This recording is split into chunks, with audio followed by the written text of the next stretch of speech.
Hello everyone, my name is Purva Shah. I am currently pursuing BTech in Computer Science and Engineering at Charosat, and now I will present my case study. The topic is digital debouncing techniques. Now first understand what is debouncing. So debouncing is the process of removing unwanted noise or fluctuations in a signal, typically caused by mechanical or electrical interference. It is most commonly associated with mechanical switches and push buttons, which do not change states cleanly but instead produce multiple rapid transitions when pressed or released. Now, as you know roughly what is debouncing, let us understand why is it very necessary. So when a mechanical switch is toggled, that is pressed or released, the metal contacts inside do not immediately settle into the new state. Instead, they may momentarily make and break contact multiple times before stabilizing. This phenomena is called switch bounce and can lead to false triggers in digital circuits. For example, if a microcontroller is reading the state of a button without debouncing, it may register multiple presses instead of a single one, leading to unintended behavior such as multiple menu selection or erratic inputs. Now in this I mentioned switch bounce. So now understand what is switch bouncing. Switch bounce is a common use in digital circuits where mechanical switches do not transition cleanly from one state to another. Instead, they produce multiple unintended transitions due to physical and electrical phenomena. This behavior can lead to incorrect reading in microcontrollers, digital circuits, and embedded systems. Now, there are some causes of this switch bounce. What are these causes? First is mechanical factors and second is electrical factors. First, understand what I meant by mechanical factors. So mechanical switch bounce is, so basically mechanical factors are related to physical properties. Now mechanical switch bounce is primarily used by the physical properties of the switch components. When a switch is pressed or released, the internal metal contacts do not make or break connections instantaneously. Instead, they vibrate or bounce before settling into a stable position. Now in mechanical factors there are some sub points which should be considered, that is first contact springiness, second is surface imperfections, third is impact and recoil effect, fourth is wear and tear, fifth is varying actual speed. Now when I say surface imperfection, what that means? It means that uneven or oxidized contact surfaces may not connect instantaneously, leading to bouncing. Now fast presses create more forceful bounces. Slow presses may cause prolonged unstable contact. Let us talk about our second cause, which is electrical factors causing switch bounce. So apart from mechanical causes, electrical effects can also contribute to switch bounce. These are usually related to transient voltage fluctuations that occur during switches. Now there are subtopics too. So first is inductive effects. Rapid currents changes induce voltage spikes, causing unintended state changes. B. Capitative coupling, stray capitals. Second is capacitive coupling. Third is electromagnetic interference, which is EMI. And fourth is contact arcing. Now what is contact arcing? The high current switches may produce small electric arcs leading to a brief unstable states. Now we understood what is switch bounce. Let us see what are its effects. So one of the effects is false triggers, second is unwanted glitches, third is timing issue. As you know, switch bounce can cause false triggers, which is multiple detection instead of single press. Unwanted glitches means incorrect reading in microcontrollers. Third is timing issues, problems in pulse counting or event detection. Now how long does bounce last? Now we understood what is switch bounce, what are its effects, but we should also know how long does bounce last. So the duration of switch bounce varies depends on the type of switch. If the switch is mechanical push button, it roughly takes 1 to 20 milliseconds. If it is toggle switches, 2 to 5 milliseconds, and if it is in keyboards, then it typically takes time around 5 milliseconds. Now let's come to our main topic, which is debouncing techniques. Now in debouncing techniques, there is also two parts, which is hardware and software. First, let us understand what is debouncing techniques. So debouncing technique ensures that a mechanical switch provides a clean transition between states, preventing multiple unintended signals due to switch bounce. There are two primarily categories of debouncing methods: hardware-based and software-based. Now, first, let us discuss what is hardware debouncing techniques.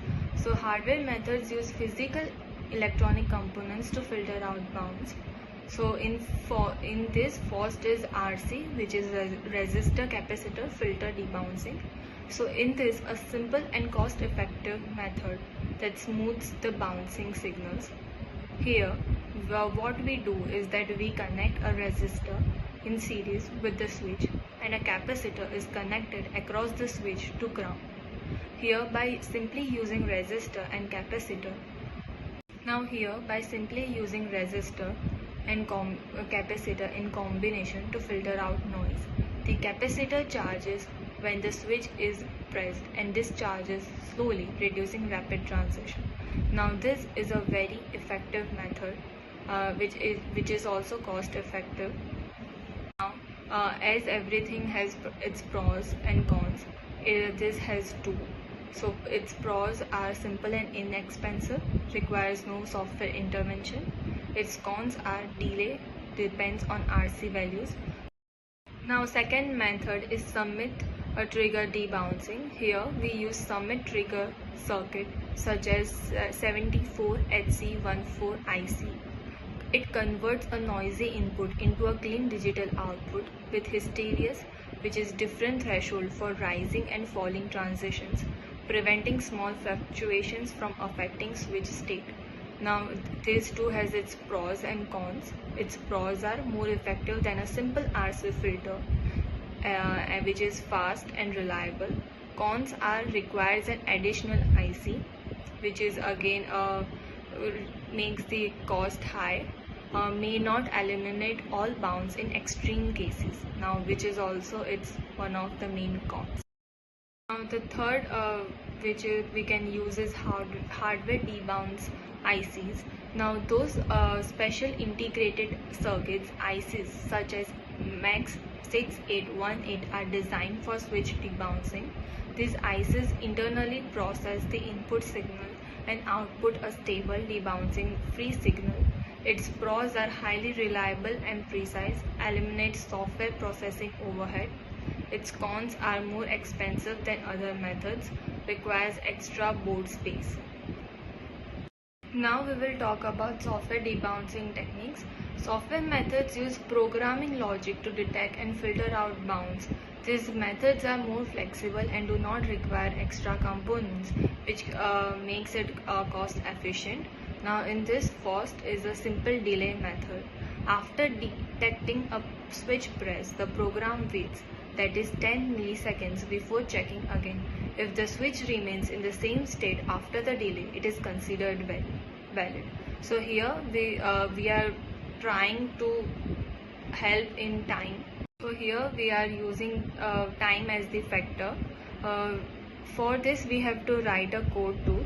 I have mentioned the code. Its pros and cons are also given. This code reads the state of a button on pin 2 and uses a simple 10 millisecond delay to debounce and filter out switch noise. The delay prevents false readings caused by button bounce. Now second is polling method, which is repeated reading. The switch is read multiple times at intervals. If it remains unstable for a set duration, it is confirmed as well.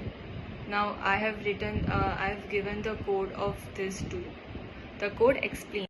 This code reads the button state twice with a short delay to confirm stability and reduce bounce errors. If both readings match, it updates the stable state to ensure reliable input.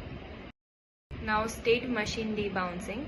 uses multiple stages to track a switch press. Instead of checking once, the switch state changes only after multiple consistent readings. Here, the switch machine approaches. First case is ideal state, which is no press detection. Second, detection state. Initial press detected but waits for confirmation. Third is stable state. Press confirmed after multiple consistent readings. Its pros and cons are also given. Now fourth is counter-based debouncing. Treats the switch state multiple times in a loop. A counter increments when the state remains stable and resets when it changes. Once the counter reaches a threshold, the state is considered stable. I have also given its code. Now the code uses a counter to confirm the button is pressed consistently, reducing false triggers. If the press is stable for several checks, it sets the button state to high, otherwise it resets. Its pros and cons are also given.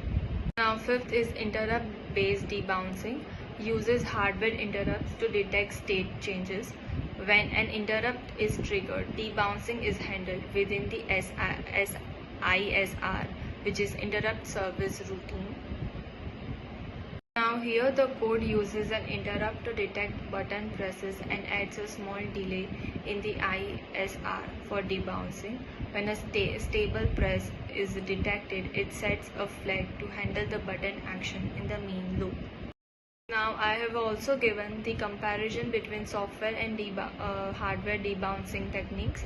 I have set 5 criteria. First is reliability, second is complexity, third is CPU usage, fourth is cost, and fifth is best for. Now first we understood what is debouncing, then we understood why is it necessary, then switch bounce, its effects, why is it necessary. We also saw the techniques which can be used, hardware and software, we compared them. Now the main point is how to apply this. So the real world applications of debouncing. First, there are so many. First, let us discuss debouncing in keyboards and computer peripherals. First, let us discuss debouncing in keyboards and computer peripherals.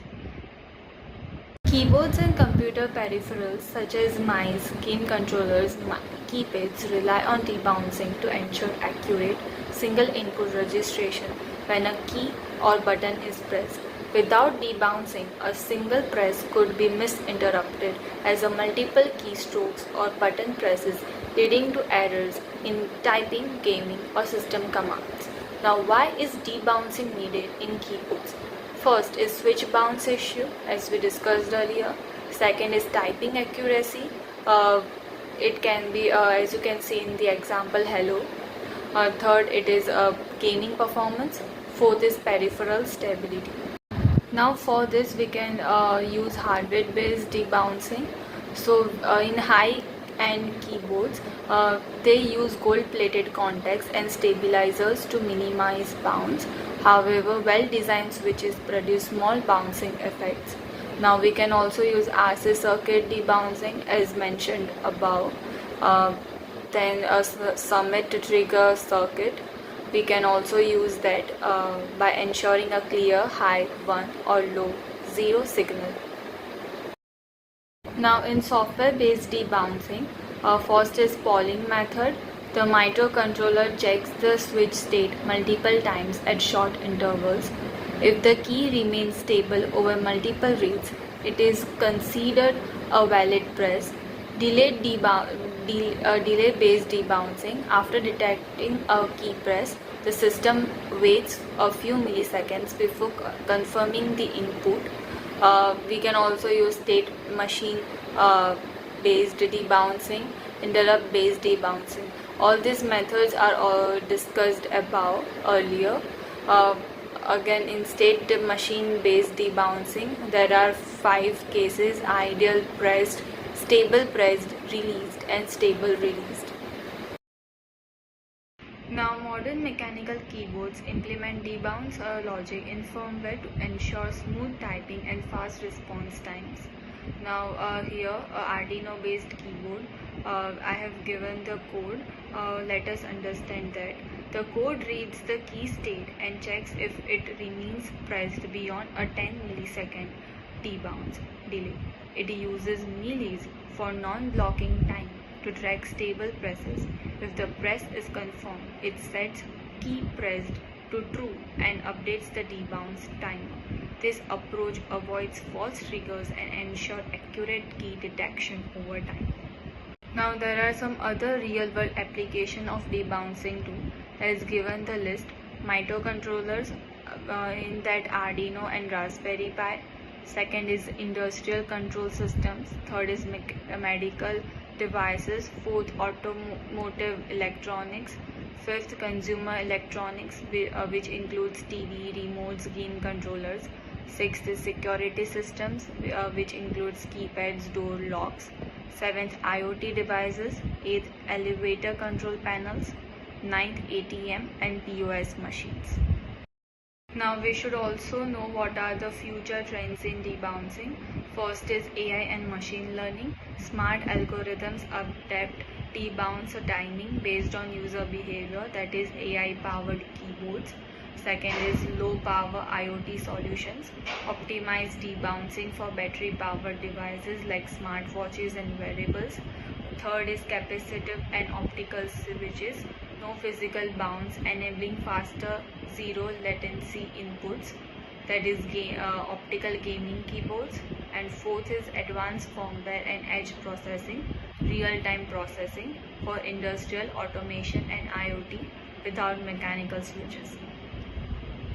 Now in conclusion, we can say that is debouncing is essential for ensuring accurate noise-free input in electronic systems, particularly in keyboards, microcontrollers, gaming devices, industrial controls and medical equipment. Without proper debouncing, switch bounce can cause unintended multiple signals, leading to errors, inefficiency and poor user experience. Both hardware and software debouncing techniques play a crucial role in modern electronics. High-performance applications such as gaming keyboards and IoT devices rely on low latency and power-efficient debouncing methods to improve responsiveness and energy consumption. Thank you.